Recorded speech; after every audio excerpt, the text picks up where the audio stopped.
The gavel cracked like a bone, the sound echoing the fracture in 14-year-old Imani's composure. Judge Atherton, a man whose white hair was as starched as his collar, leaned over the bench, his voice dripping with a saccharine condescension that was worse than outright anger. "A Navy SEAL, you say? Honey, this isn't career day." Laughter, sharp and cruel, rippled through the courtroom from the public benches. Imani's hands clenched on the worn wooden lectern, her knuckles white. She felt 100 pairs of eyes on her, dissecting, disbelieving. The air in courtroom 3B of the King County Superior Court was thick with the ghosts of 1,000 other miserable afternoons.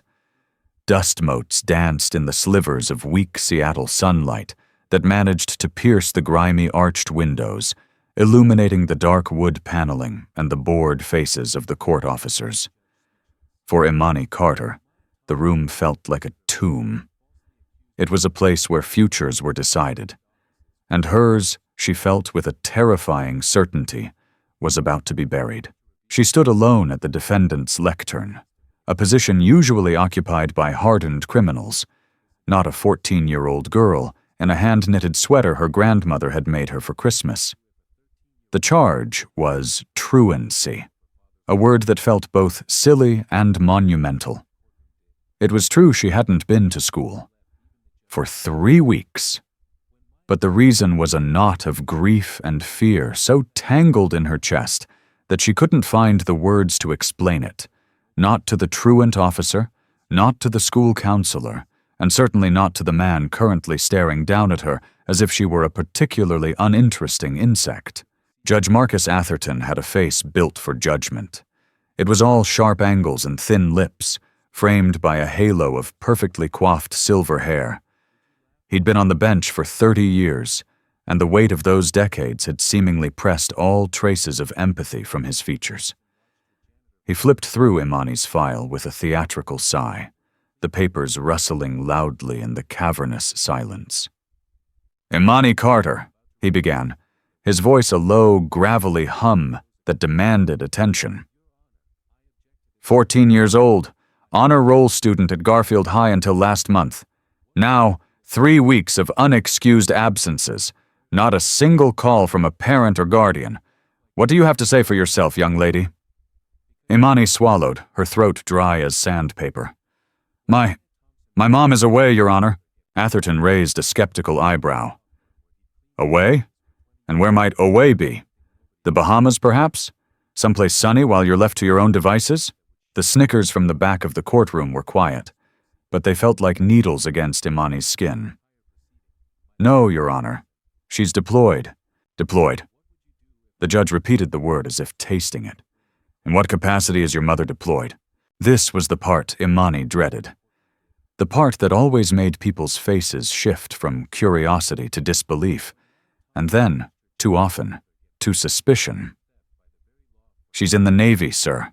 "The Navy," Atherton mused, leaning back in his high-backed leather chair. He made a show of looking around the courtroom. "We have a few veterans in the gallery today, a noble profession. What does she do in the Navy, Miss Carter? A cook? A nurse?" The assumptions hung in the air, heavy and suffocating. Imani's chin lifted, a spark of defiance igniting in her brown eyes. "She's a Navy SEAL, Your Honor." The silence that followed was different. It wasn't the respectful quiet of a courtroom in session. It was the dead, flat silence of collective disbelief. A court officer in the corner coughed to hide a laugh. Atherton's thin lips twisted into a smirk, and he leaned forward, resting his chin on his steepled fingers.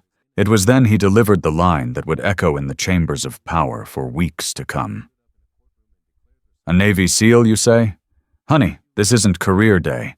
The laughter that erupted was no longer muffled. It was open, derisive, and aimed directly at her. People in the public benches turned to each other, shaking their heads, their faces a mixture of pity and amusement. Imani felt her face burn with a shame so hot it brought tears to her eyes. She blinked them back furiously. She would not cry.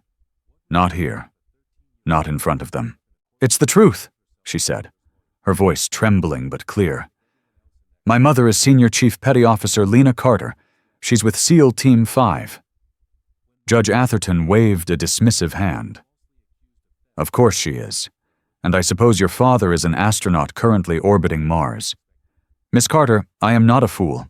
This court deals in facts, not in the fanciful stories of children seeking attention." He tapped her file. "The fact is you are truant.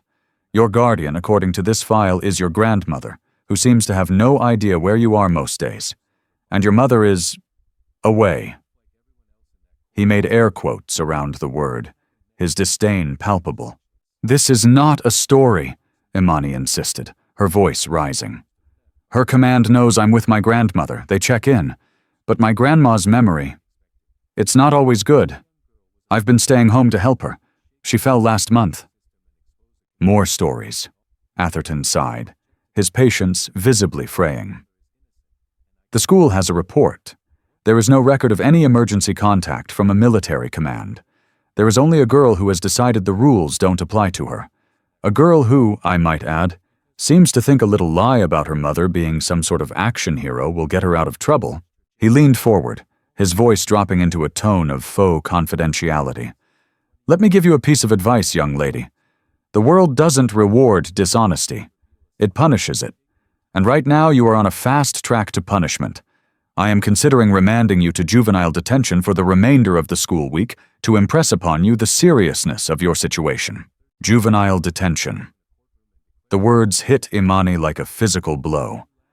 The room swam before her eyes. She thought of the metal beds, the clanging doors, the girls with hard eyes and broken spirits she'd only seen on TV. Fear, cold and sharp, pierced through her shame. "Please, no," she whispered. "I'm telling the truth. My mom—" "Your mom," the judge cut her off, his voice hardening into steel, "is irrelevant to this proceeding.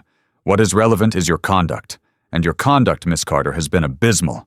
He lifted his gavel, the polished wood seeming to absorb all the light in the room. Imani's heart hammered against her ribs, a frantic drumbeat of despair. She was alone. No one believed her. Her truth had been turned into a joke, a child's fantasy.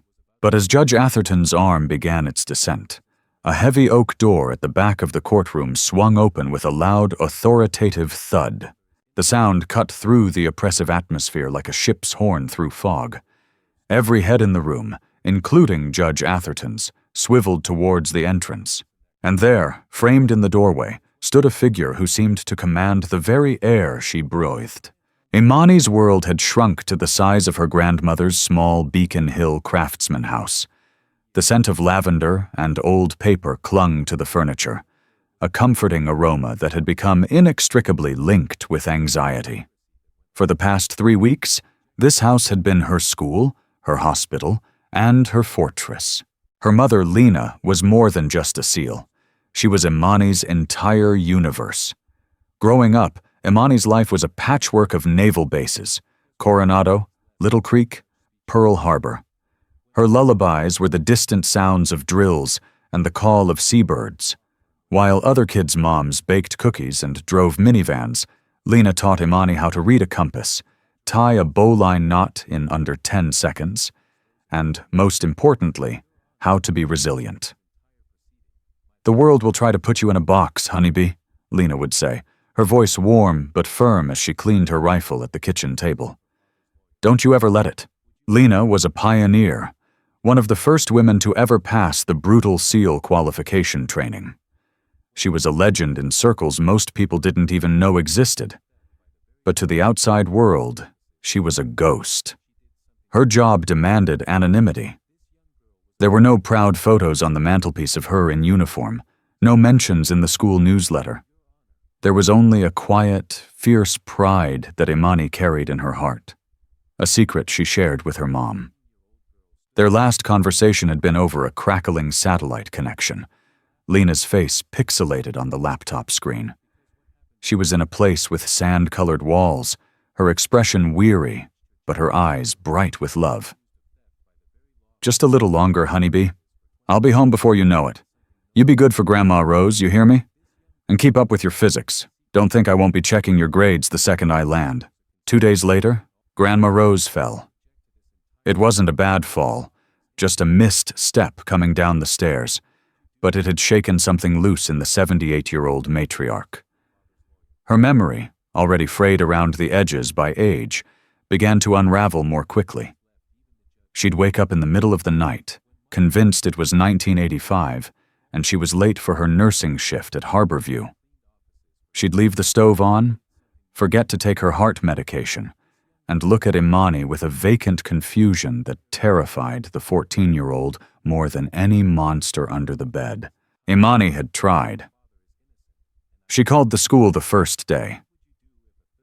"My grandma's not well," she'd told the attendance office secretary, a woman with a perpetually bored voice.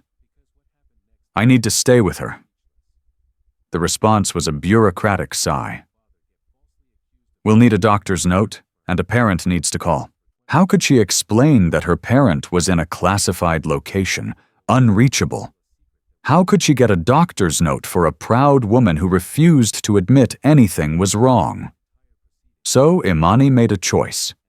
She became her grandmother's keeper. She woke up early to make sure Rose took her pills, cooked breakfast, and gently reminded her what day it was. She spent the days cleaning, grocery shopping, and sitting with her grandmother, listening to the same stories over and over, her physics textbook lying untouched on her nightstand. The first truant officer who showed up was a young, earnest man who looked overwhelmed.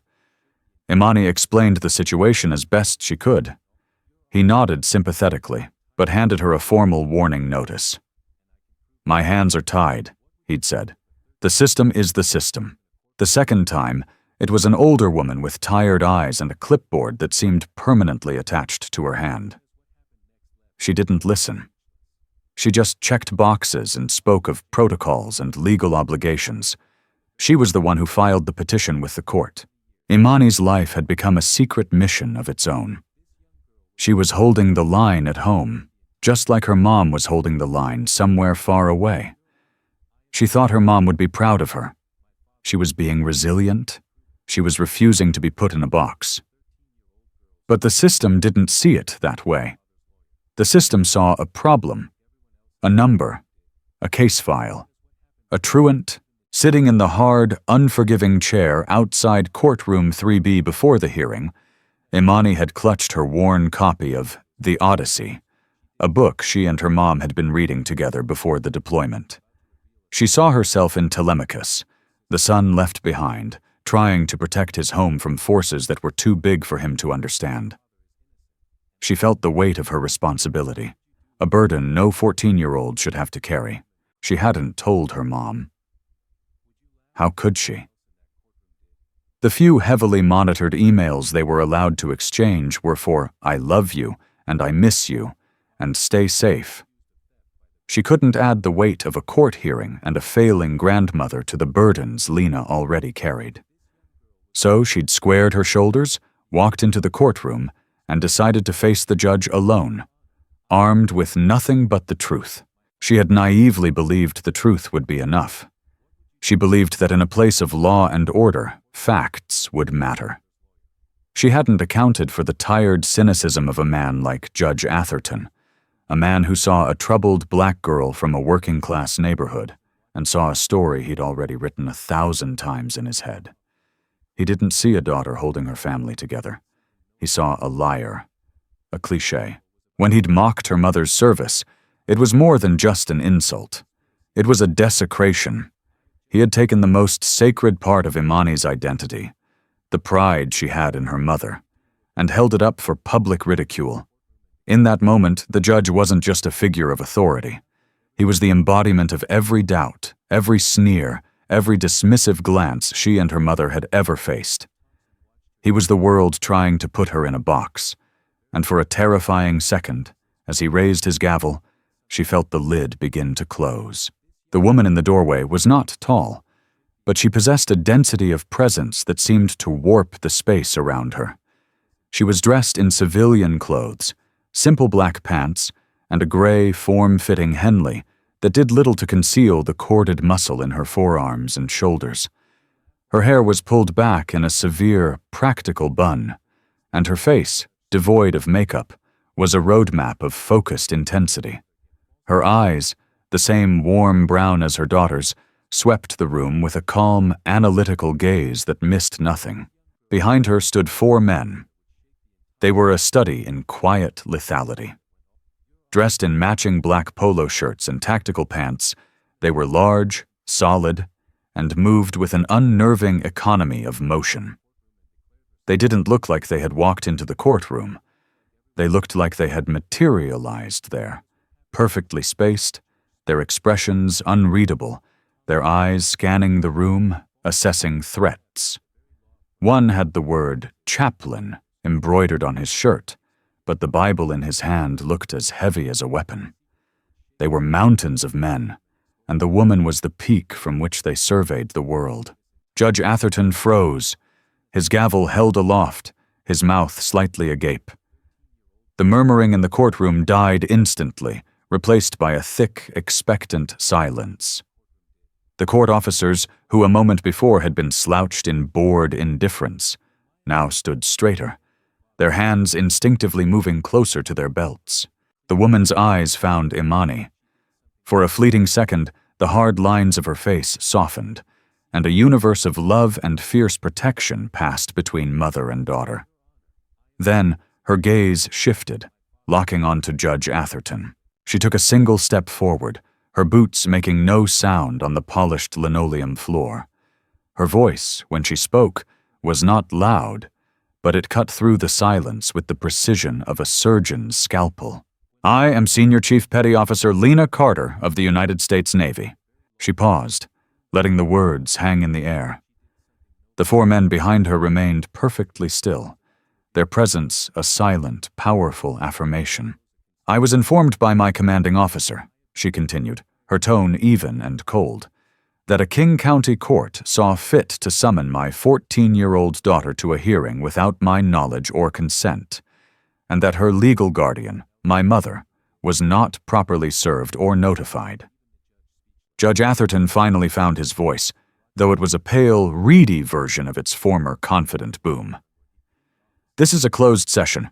Who are you people? You can't just barge into my courtroom." Lena Carter took another deliberate step forward. The men followed, a silent, synchronized shadow.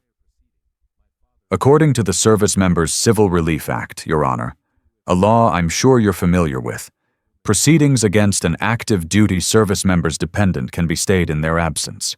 I was not absent by choice. I was serving my country, a fact my daughter tried to explain." Her eyes flickered to Imani, then back to the judge. "I understand you found her explanation amusing." The judge's face, which had been pale with shock, now began to flush with a blotchy, angry red. He was a man accustomed to absolute authority in his domain, and that authority was being challenged in a way he had never experienced. "I will have order!" he boomed, finding his bluster again. "I will have you and your entourage removed for contempt of court." One of the men behind Lena, a blond giant with a chest as wide as the courthouse door, shifted his weight. It was a tiny movement, but it carried an ocean of implication. Lena didn't even glance back at him. Her focus was entirely on Atherton. "Contempt?" she asked, her voice dangerously soft. "Let's talk about contempt, Judge. Contempt is mocking a child's testimony. Contempt is dismissing the service of a member of the armed forces. Contempt is presiding over a hearing where the defendant's legal rights have been flagrantly ignored." She reached into a pocket and pulled out a folded piece of paper. With another silent step, she was at the prosecutor's table, placing the paper down with a crisp snap. "That is a copy of my deployment orders, redacted for national security, of course. And this," she produced a second paper, "is a letter from Rear Admiral Franklin P. Miller of Naval Special Warfare Command, attesting to my identity and my service record. He expresses his profound disappointment in the court's handling of this matter." The prosecutor, a young woman who looked like she wished the floor would swallow her whole, stared at the papers as if they were venomous snakes. Judge Atherton's jaw worked, but no sound came out. The name Rear Admiral Miller had landed with the force of a Tomahawk missile. This was no longer a simple truancy case. This had escalated into an entirely different stratosphere. Imani watched from the lectern, her fear replaced by a swelling sense of awe. She had always known her mother was strong, but this was a different kind of strength. It wasn't about physical power. It was about an unshakable, indomitable will that could bend the world to its shape. She saw the way the men stood behind her mom, not just as colleagues, but as brothers in arms, a wall of loyalty and respect. They weren't just a unit, they were a family, and they had come for one of their own. "My daughter was not truant, Your Honor," Lena said, her voice now ringing with an authority that dwarfed the judge's. She was caring for her grandmother, my mother, who was suffering from dementia, a fact that a 10-minute-long social services check-in, which was never conducted, would have confirmed. Instead of providing my family with support in my absence, your system chose to prosecute my child. She turned her head slightly, her gaze sweeping over the gallery, the faces of the people who had laughed at her daughter now a mixture of shock and shame. They shrank back in their seats, avoiding her eyes. "This hearing is a farce," Lena stated, turning back to the bench. "And it is over. I am taking my daughter home. You can't just—" the judge began, sputtering, but his words were cut short. The man with chaplain on his shirt stepped forward, placing his large Bible on the table beside Lena's papers. He looked at Judge Atherton with eyes that were surprisingly gentle, yet held the weight of untold sorrows. "Sir," he said, his voice a calm, deep baritone, "the senior chief is right. It's time for this to end. We can settle the rest of this through the proper channels, through the Navy's legal counsel, and I suspect your presiding judge." The implication was clear. This was no longer happening in Atherton's court. This was now a matter for admirals and judicial review boards. Judge Atherton looked from the chaplain to Lena, to the other 3 stone-faced operators standing like statues, and finally, to the small, slender girl at the lectern, who was now looking at him not with fear, but with the cool, appraising eyes of her mother. The gavel, forgotten, slipped from his sweaty fingers and clattered onto the bench. The sound, so powerful just minutes before, was now small and insignificant. In the space of 5 minutes, Judge Marcus Atherton had lost control of his courtroom, and quite possibly, his career. The tension in the courtroom was a living thing, a coiled snake waiting to strike. Every person in the room seemed to be holding their breath, caught in the silent standoff between the woman in gray and the man on the bench. For Judge Atherton, the world had tilted on its axis. The familiar geography of his courtroom, his bench the high ground, the lectern a subordinate position, the gallery a chorus to his authority, had been redrawn by 5 unexpected arrivals. He looked at Lena Carter, truly looked at her for the first time. He saw the faint, pale scar that cut through her left eyebrow. He saw the disciplined posture, the absolute lack of fear in her eyes. This was not the neglectful, absent mother his preconceived notions had painted. This was a warrior, and he had poked the bear. His mind, trained in legal precedent and procedural maneuvering, scrambled for a foothold. "This is highly irregular," he managed, his voice strained. "Senior Chief, while I appreciate your directness, there are protocols to be followed." Lena's expression did not change. "Protocols? You mean like the protocol where a child is appointed legal counsel, or the protocol where evidence is actually examined before a judgment is rendered? Those protocols?" Each question was a precise, targeted shot. Atherton flinched. He glanced at the public defender assigned to the day's juvenile cases, a harried young man who had spent the entire hearing looking at his phone. The defender now looked up, his face pale, suddenly realizing the magnitude of his own negligence. "Miss Carter's testimony was unsubstantiated," the judge insisted, grasping at the straw of his own initial logic. "There was no documentation, No one from any command contacted this court. That's because my command doesn't report to the King County Truancy Board, Lena shot back, her voice like ice. They report to the Department of Defense, but my family liaison officer did contact Garfield High School, twice, and left messages with the principal's secretary. We also have the phone records, Your Honor. Would you like me to have Admiral Miller fax those over as well? I assure you he's standing by. The judge's face went from red to a sickly, ashen gray. He was trapped. Every avenue of escape was being systematically cut off. He had built his case on a foundation of lazy assumptions, and Lena Carter was dismantling it, brick by painful brick, in front of a captive audience. The gallery was a sea of wide eyes and open mouths. A local reporter who had been in the back, half dozing while covering the day's boring docket, was now sitting bolt upright, typing furiously into his phone. The story was no longer about a truant teen. It was about a judge being dressed down by a Navy SEAL. Imani, still standing at the lectern, felt a profound shift inside her. The shame and humiliation that had been strangling her just moments before were dissolving, replaced by a fierce, soaring pride. She watched her mother command the room not with threats or volume, but with the undeniable power of competence and truth. She was a weapon, but not of the sort Judge Atherton understood. Her weapon was her integrity. Lena took a half step toward Imani, a silent invitation. My daughter will be leaving with me now. It wasn't a request. It was a statement of fact. You are disrupting a legal proceeding. Atherton's voice cracked, a desperate last stand. I could hold you all in contempt. Then do it, Lena said, her voice dropping to a near whisper that was more menacing than any shout. Hold the 5 of us in contempt. The paperwork should be fascinating. I imagine the media would enjoy it, too. She gestured with her chin towards the reporter, who was now openly recording with his phone. Think of the headline, Judge jails Navy SEALs for trying to protect service member's child. The snake had struck. The venom of public opinion, of scandal, of a career-ending media firestorm was now coursing through Judge Atherton's veins. He looked at the faces of the operators behind Lena. They hadn't moved a muscle, but their collective presence felt like a physical weight pressing down on him. They were witnesses.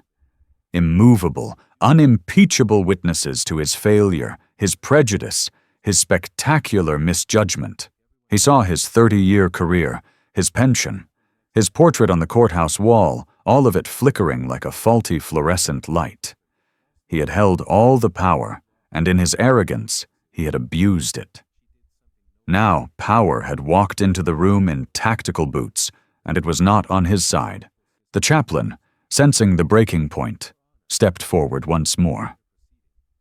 Your Honor, he said, his calm voice a lifeline in the turbulent silence.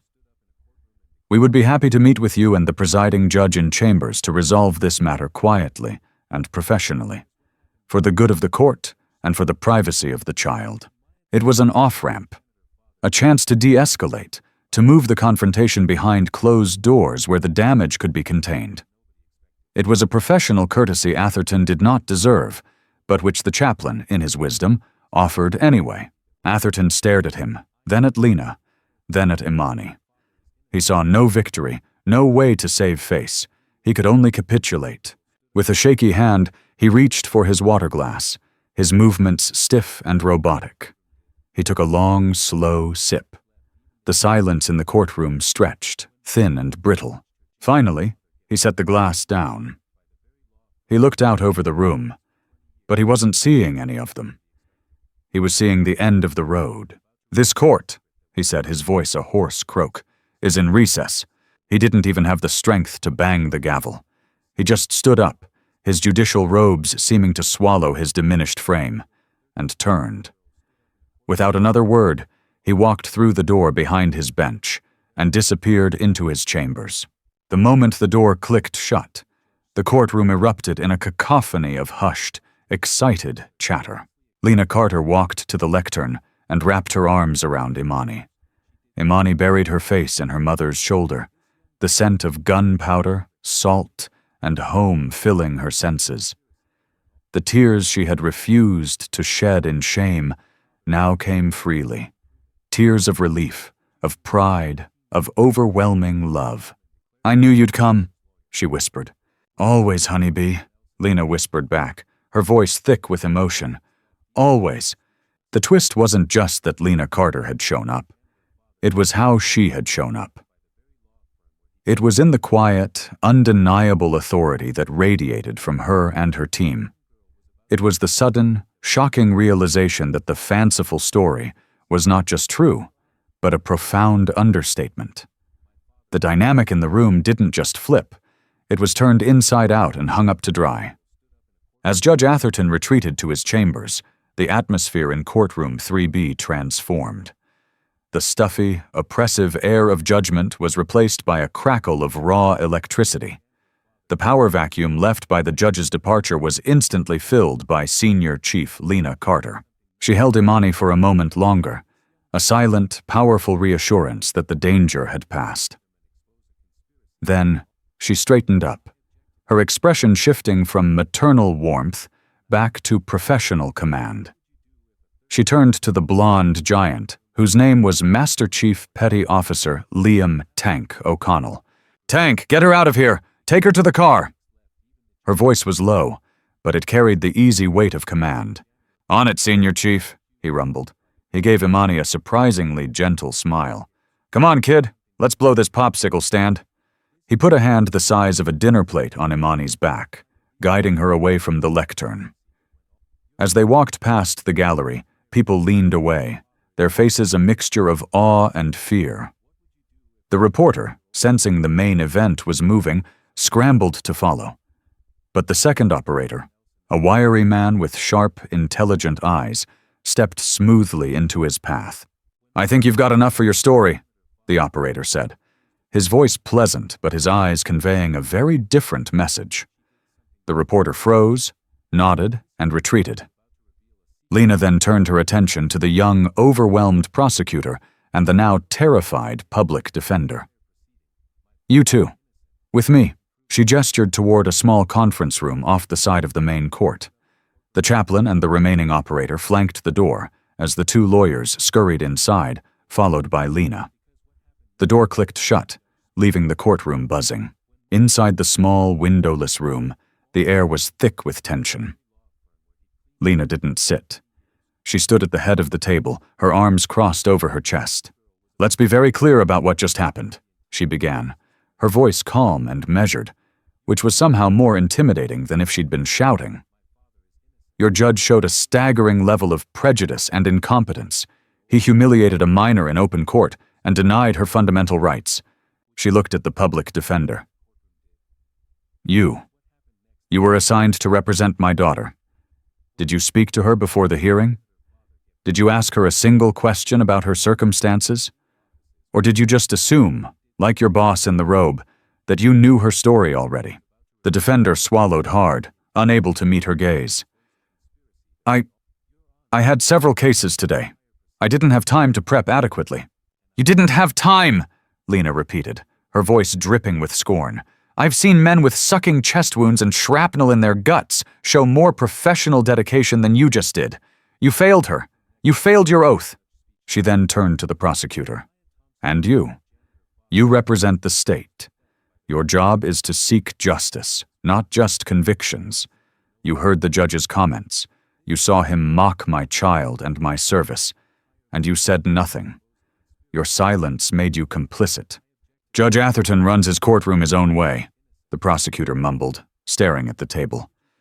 "It's not my place to—" "It is always your place to object to a miscarriage of justice." Lena's voice cracked like a whip, and both lawyers flinched. "That is the entire point of your job. What I saw in there wasn't justice. It was a lazy, arrogant man indulging his own biases on a child because he thought no one was watching. Well, we're watching now." The door opened, and the court bailiff, an older man with a weary face, poked his head in. "The presiding judge, Judge McCormick, will see you in her chambers now. All of you." Lena nodded. "Thank you," She looked back at the two lawyers. This conversation isn't over. As they walked through the private corridors toward the presiding judge's chambers, the power dynamic was starkly clear. Lena Carter and her chaplain walked in the lead, the two young lawyers trailing behind them like chastened children. Judge Eleanor McCormick was the antithesis of Marcus Atherton. She was a sharp, no-nonsense woman in her late 50s with a reputation for integrity and a low tolerance for judicial misconduct. When they entered her spacious, book-lined chambers, she was standing by the window, looking out over the city. Judge Atherton was already there, sitting in a leather chair, looking small and defeated. "Senior Chief Carter," Judge McCormick said, turning to face them, her expression grim. "I have been briefed by the court clerk and by Admiral Miller's office, who called me directly 3 minutes ago. On behalf of the King County Superior Court, I want to offer you and your daughter my most profound and sincere apology." Atherton looked up, his face a mask of disbelief. The presiding judge was apologizing to them. "An apology is a start, Judge," Lena said, her voice respectful but firm. "But it doesn't undo the damage. Your judge publicly branded my daughter a liar and threatened her with juvenile detention based on nothing more than his own prejudice." McCormick's eyes, cold as a winter sea, settled on Atherton. "Marcus, is this true? Did you refer to this servicewoman's career as something out of Career Day?" Atherton couldn't speak. He just gave a slight, miserable nod. Judge McCormick's sigh was filled with fury and disappointment. "Senior Chief, I assure you there will be a full and immediate investigation by the Washington State Commission on judicial conduct. I am personally filing the complaint this afternoon. Judge Atherton is suspended from the bench, effective immediately, pending the outcome of that investigation." Atherton's head snapped up. "Eleanor, you can't—" "I can, and I have," she said, her voice cutting him off like a guillotine. "You have brought shame on this courthouse, Marcus.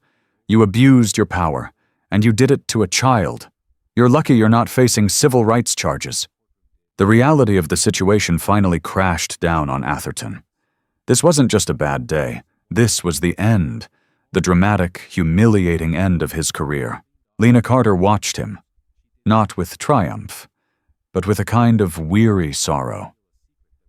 This man's arrogance had set in motion a chain of events that had forced her to come home early from a mission, to reveal herself in a way she never wanted to, and to expose her daughter to the worst kind of cynical disbelief.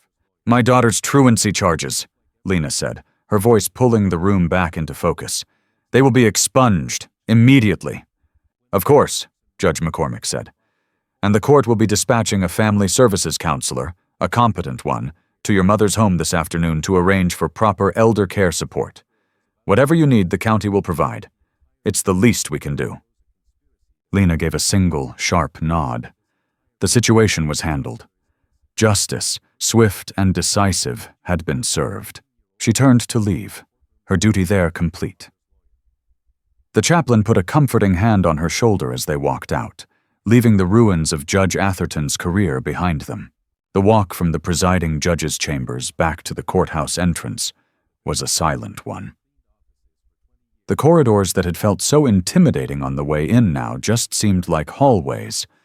The power they held had been neutralized.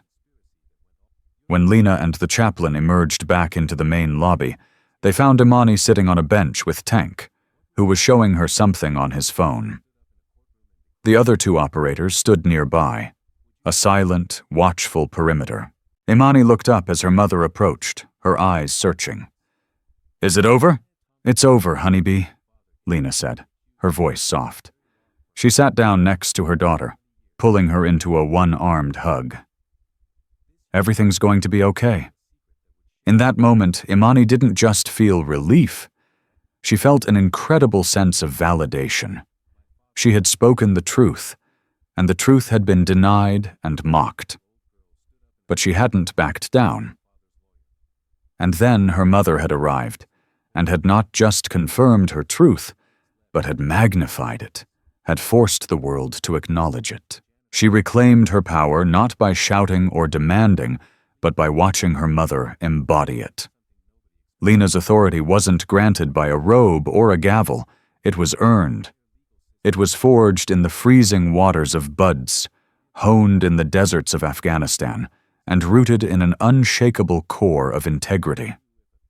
What Imani had witnessed was a masterclass in controlled force. Her mother hadn't threatened Judge Atherton. She had simply presented him with the consequences of his own actions, laying them out with the dispassionate clarity of a mission briefing. "I tried to tell him," Imani said quietly, leaning her head against her mother's shoulder. "I know you did," Lena replied, stroking her hair, "and you were brave to do so. Never, ever let anyone make you doubt your own truth, Imani. Not ever." The reporter from the courtroom spotted them from across the lobby. He started forward, his phone held up, but Tank simply looked up from his own phone and shook his head once. The reporter stopped in his tracks, as if he'd hit an invisible wall, and reluctantly lowered his camera. The message was clear. The family was off limits. "Let's go home," Lena said, standing up. "I want to see Grandma Rose." The five of them walked out of the King County Courthouse and into the watery Seattle sunshine. The black SUV they had arrived in was parked in a spot reserved for law enforcement. As they got in, Imani realized for the first time how extraordinary this was. These men, her mother's teammates, had been willing to drop everything, to appear in a civilian courtroom, and to put their own careers on the line to support her. "Thank you," Imani said from the back seat, her voice small, looking at the formidable men around her. "All of you." The chaplain, sitting in the passenger seat, turned around. His name was Marcus Padre Alvarez. "Your mom is our sister, Imani. That makes you our niece. We always show up for family." The drive to Beacon Hill was quiet. When they arrived at the small craftsman house, Grandma Rose was on the porch, watering her petunias. She looked up as the black SUV pulled to the curb, her face clouding with confusion. Lena got out first. "Hi, Mama." Rose's eyes widened, and a slow, beautiful smile spread across her face. "Lena? Oh, my sweet girl. You're home." She opened her arms, and mother and daughter embraced in a fierce hug. The weight of deployments, of worry, of time and distance, all seemed to melt away in that moment. Imani got out and joined the hug, burying herself between her mother and grandmother. The three Carter women stood together on the small patch of grass, a fortress of their own. Lena's team stayed by the car, giving the family their space. They were a quiet, reassuring presence, sentinels guarding this small moment of peace they had fought to secure. Later that afternoon, as promised, a woman from King County Family Services arrived. She was kind, respectful, and efficient. She spoke with Lena and Rose, assessed the situation with empathy, and within an hour had arranged for a daily in-home care aid and a memory care consultation at a nearby clinic. The system that had failed them so spectacularly was now tripping over itself to make amends. As the sun began to set, casting long shadows across the living room, Lena sat with Imani on the old sofa. Her teammates had already left, disappearing as quietly as they had arrived, leaving behind only a promise to check in later. "Are you in trouble?" Imani asked, the thought suddenly occurring to her. "For leaving? For coming here?" Lena shook her head. "No. The Admiral authorized my return. It's logged as emergency family leave. What happened today? It sent some shockwaves, honeybee. The Secretary of the Navy's office has already been briefed." Imani processed this, the sheer scale of the day's events finally sinking in. Her small, personal crisis had become an issue for admirals and cabinet secretaries. "All because I missed some school?" "No," Lena said, turning to face her fully. "All because a man in a position of power chose to punch down on a child. All because he didn't believe that a woman, that a black woman, could be what I am. And because you, my brave daughter, refused to let him get away with it." Imani looked at her hands, resting in her lap. They were no longer clenched in fear. She felt a new sense of calm, a quiet confidence she hadn't possessed that morning. She had faced the dragon, and even though she hadn't defeated it herself, she had held her ground long enough for the cavalry to arrive. And she had learned that the cavalry was family. "He looked so small at the end," Imani said, remembering the judge's slumped shoulders. "Power that isn't built on respect is an illusion," Lena said. "It can be taken away in an instant. True power, Imani, comes from integrity. It comes from knowing who you are and standing in your truth. That's something no one can ever take from you." The consequences for Judge Marcus Atherton were not quiet, nor were they private.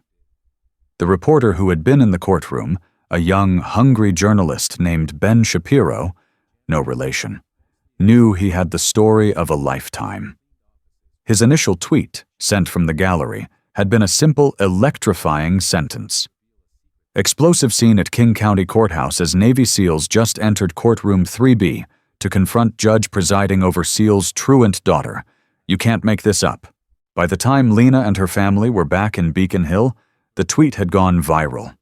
By evening, the Seattle Times had Ben's full story on their front page. "This isn't career day. Judge suspended after mocking teen daughter of Navy SEAL." The story included quotes from unnamed court officers who had witnessed the event, painting a damning picture of Atherton's arrogance and prejudice.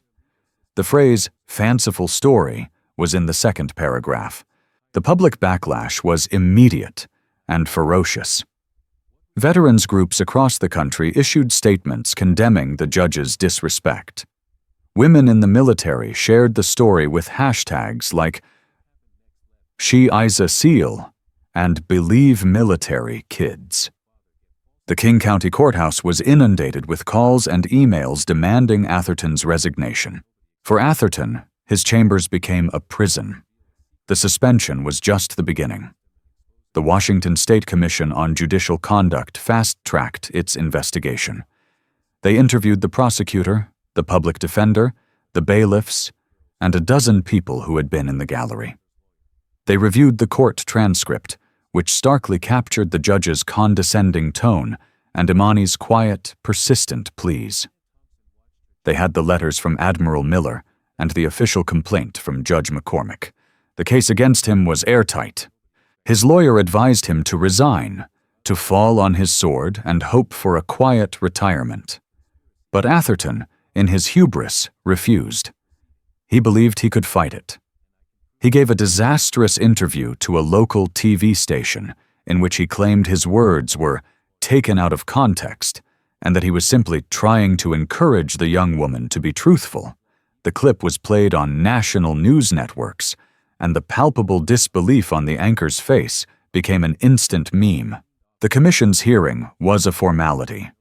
They found that Judge Atherton had violated multiple canons of the Code of Judicial Conduct, including those requiring judges to be patient, dignified, and courteous, and to perform their duties without bias or prejudice.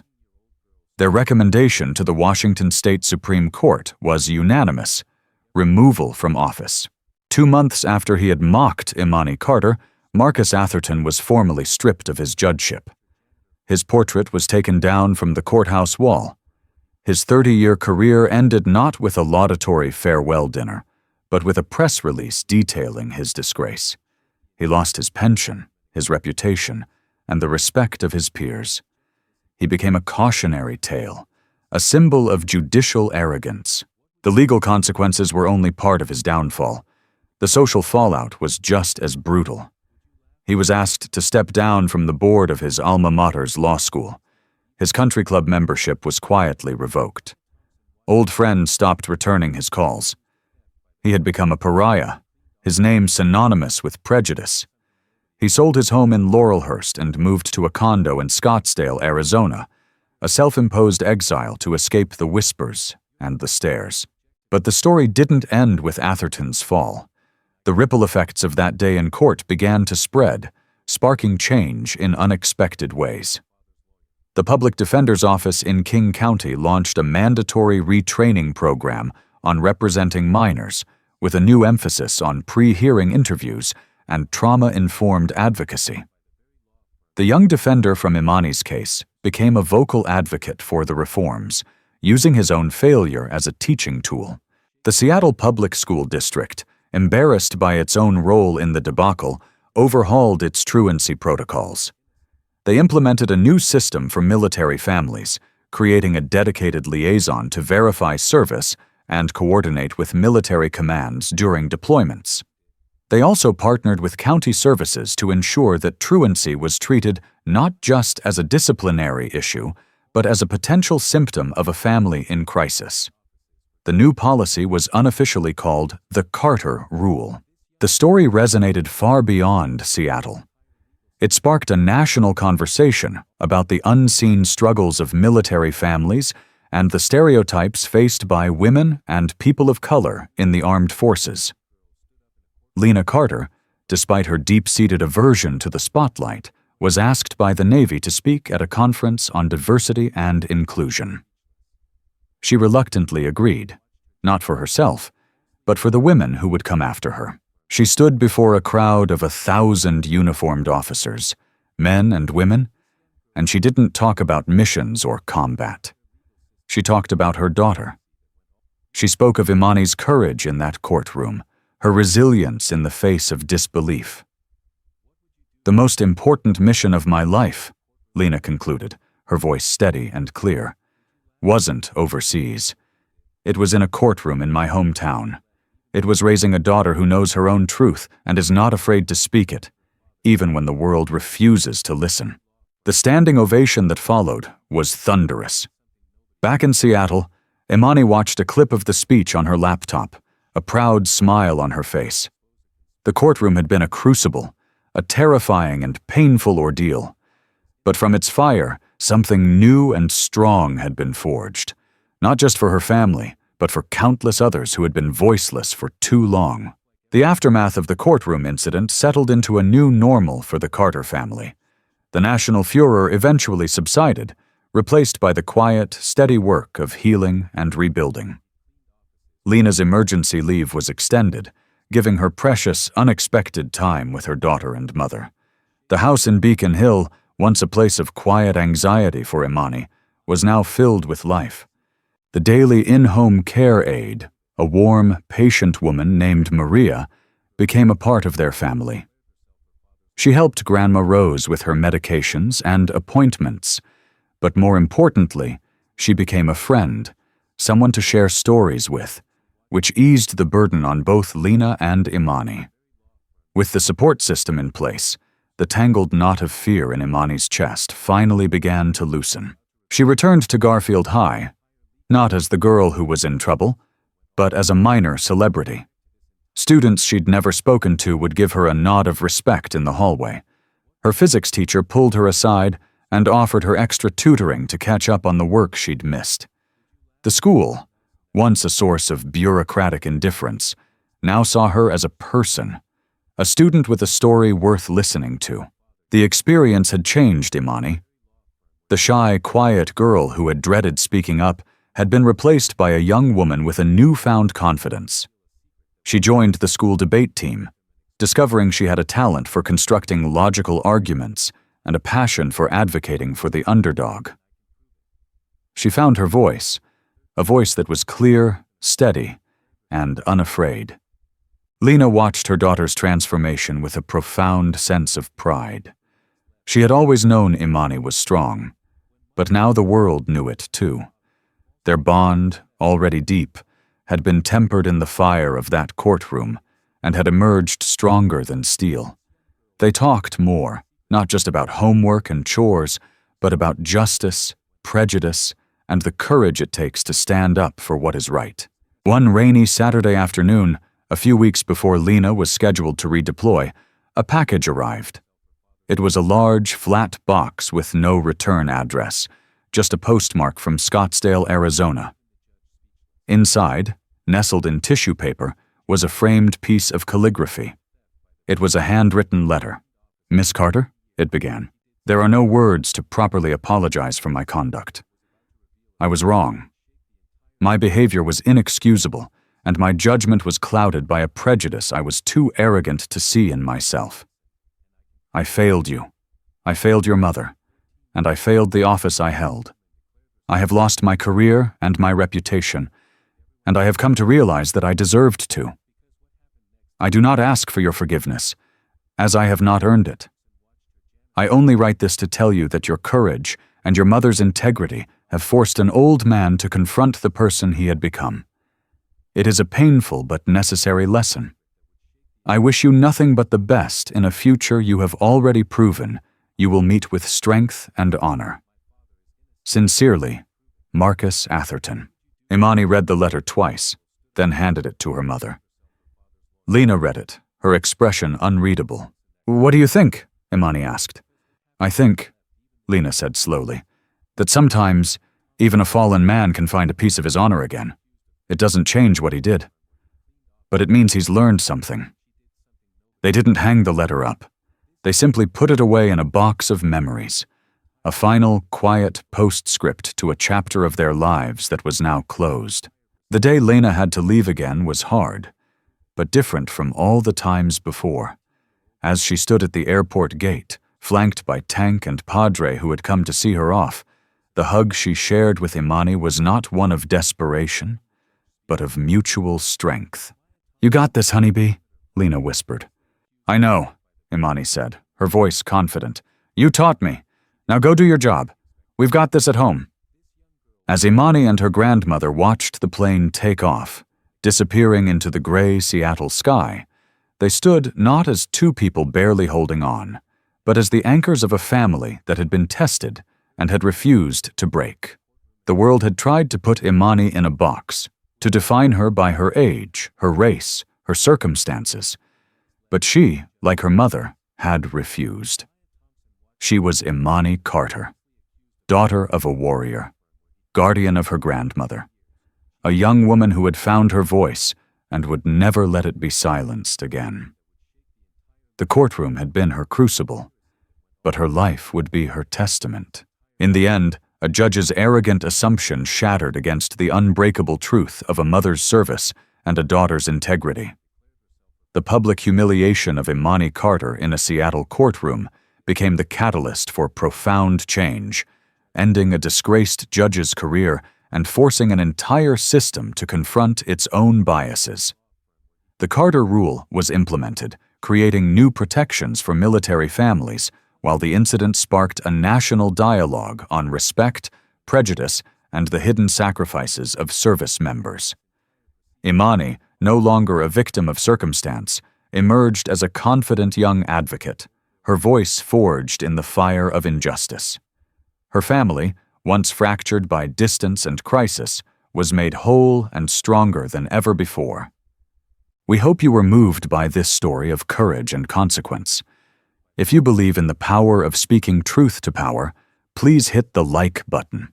Subscribe to our channel for more true-to-life dramas, and share your thoughts in the comments below.